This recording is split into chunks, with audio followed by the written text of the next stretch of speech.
Hello adventurers, I'm Gray, and at EGX Rezzed a couple of days ago, Hypixel Studios talked about how Hytale was conceived and all of that stuff.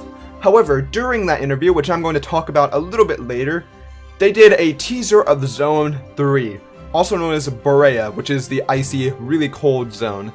And they already talked a lot about Zone 1 and Zone 2 on the Hytale blog, but they've never talked about Zone 3 in detail yet, so this was their first real big showcase of Zone 3 and how they've been working on it. And I just wanted to quickly go through this teaser because I'm very limited on time today. I have a lot of schoolwork to do, and I felt like this could be quite an informative way to talk about some Hytale related news today. So hopefully you find it interesting, and let's just go straight in. I'll try and point out the details I see here. It's only 50 seconds long though, so there's not too much details. So this first scene shows the basic Zone 3 environment. It's very snowy, there's snow falling through the sky so you can see some weather going on here. There's some fog going along with the snow which blocks some visibility. And you can see the spruce trees that are growing here, or the evergreen trees that are unique to Borea. But the most interesting prominent thing is right at the front where you can see a wolf. And I'm not sure exactly what type of wolf it is, but I did know that there were wolves in here, but this is a nice little showcase of the cute wolf lying on the ground, sleeping, but I wouldn't recommend disturbing it because wolves can be dangerous if you attack them. I would leave it alone if I were you, just kind of sneak around it, but yeah, that's another secondary confirmation of the wolf and a good look at the snow-topped mountains. In my opinion, this is a more interesting view of Zone 3 because it shows a different aspect of it. Zone 3 is generally thought of a sort of Canadian or even further north sort of snowy zone with permafrost and all that type of stuff. There's always spruce trees and evergreens and things. However, this shows a less snowy section. A section that is separated from everything else. It has a river, but it's not frozen over. And it has a polar bear, but it's not standing on top of ice. It's just on the rocks on the side of the river. Additionally, you can see all sorts of plants growing here. There's mushrooms on the riverside, which is something unique to this. I haven't seen those in other biomes yet, along with lots of rocks and gravel on the riverside. You can see a village or a sort of settlement on the left side, or a fort it might be, because it seems to be protected by those wooden walls around it with torches on top of them. And there's even a little watchtower on top of it. But a really interesting thing here is in the background where you can see what looks like a glacier. There's just a big wall of ice, and then in front of the glacier is, of course, the river and the settlement and things like that. And I felt the glacier might have gone through this area and it might have had primary succession or something like that and recovered, and that's why it has all these plants here along with a lot of rocky, barren soil. Because after a primary succession, it takes away all of the soil and it takes a long time for it to recover. And then they decided to build a settlement where all the snow and soil was taken off and it eventually recovered, and it's just a nice separate place from the snowy parts of Borea. These are the forests of Borea. As you can tell, the trees here are much larger than those that were seen before. There's several blocks thick. I assume there's tons of wood you can gather in these trees, which is really nice. You can see some more plants on the ground, some more flowers, and what I believe are pine cones or something along those lines, like seeds of these trees that I assume grow in new trees. Which, it's interesting that there's pine cones and not saplings like in Minecraft. So it looks like you'll have the actual seeds of the trees rather than just getting saplings off the trees, which doesn't really make sense anyway. It makes more sense that they're pine cones, so I'm happy that it's like that.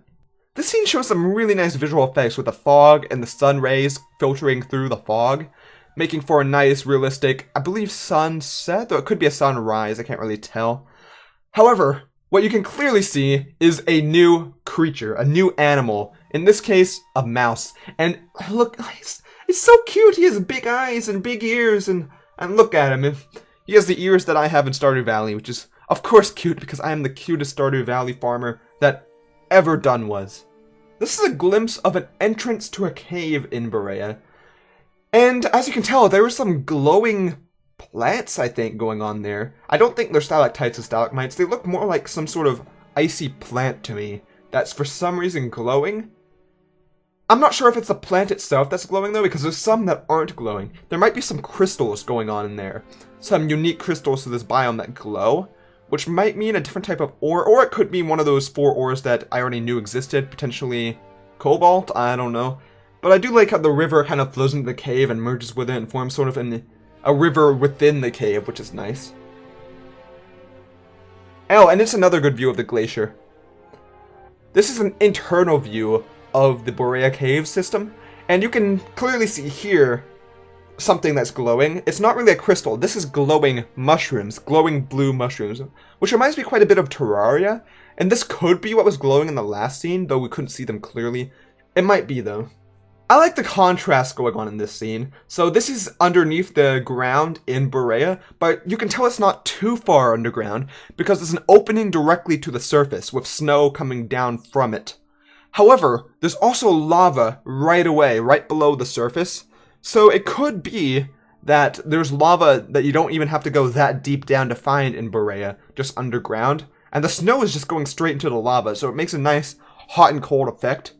Additionally, you can see some structures going on here, what looks like a mining facility.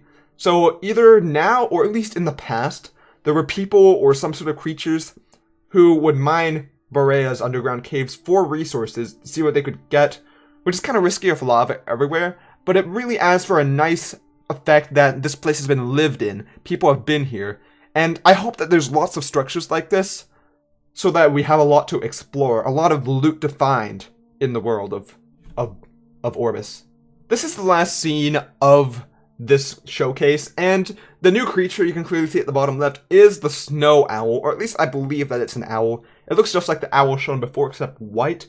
And there was an owl shown in the snowy biome before in a concept, or in a screenshot, I believe, for the Christmas update. However, I believe that owl was blue, and this one is white, so this could be a third type of owl, and I assume there will be lots of different types of every type of bird. Additionally, you can see more detail, a settlement, or some sort of fort in Borea, similar to the one shown earlier in this video. You can tell it has the same spiky wood walls protecting it. It has a watchtower. However, you can see some new sort of blue blocks making up some walls. You can see some thatched roofs and things like that.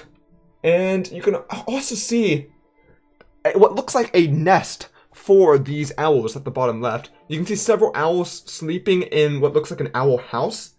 It reminds me a bit of Harry Potter, where they just have tons of owls that everyone would have, and they just keep them in an owl section, and look at them, they're sleeping, they're so cute, but I don't know if they're supposed to be sleeping if they're owls, though, because owls are nocturnal, so maybe the ones in there aren't owls, or maybe they are, but they're just resting even though it's night. Additionally, you can see the Aurora Borealis in the sky, or at least something like that, where you can see the different colors going on, and it's just really pretty. I do like the sky colors that are going on here. And in addition to the torches that we're used to seeing, such as the ones on the ground or ones hanging on the walls, we can see some torches in a metal holder, which I assume is just a cosmetic effect you can do to make a different type of build, which they put around the owl enclosure here. And that's all for this video. I know it's fairly brief, but I just wanted to talk a little bit about Zone 3. It's not a blog update, so it's a lot quicker. But I do really like Zone 3. In fact, Zone 3 could be my favorite zone so far. I do like it a lot. However, I want to see more about the underground of Zone 4, because Zone 4 seems really cool also. We'll have to see, though. They'll get to these two zones later on. And I'm super curious about Zone 5 and 6, because those have been completely unannounced. So there could be tons of interesting things there. But that's all for now. Hopefully you all enjoyed this, subscribe for more Hytale content, and I hope to see you all on the next adventure.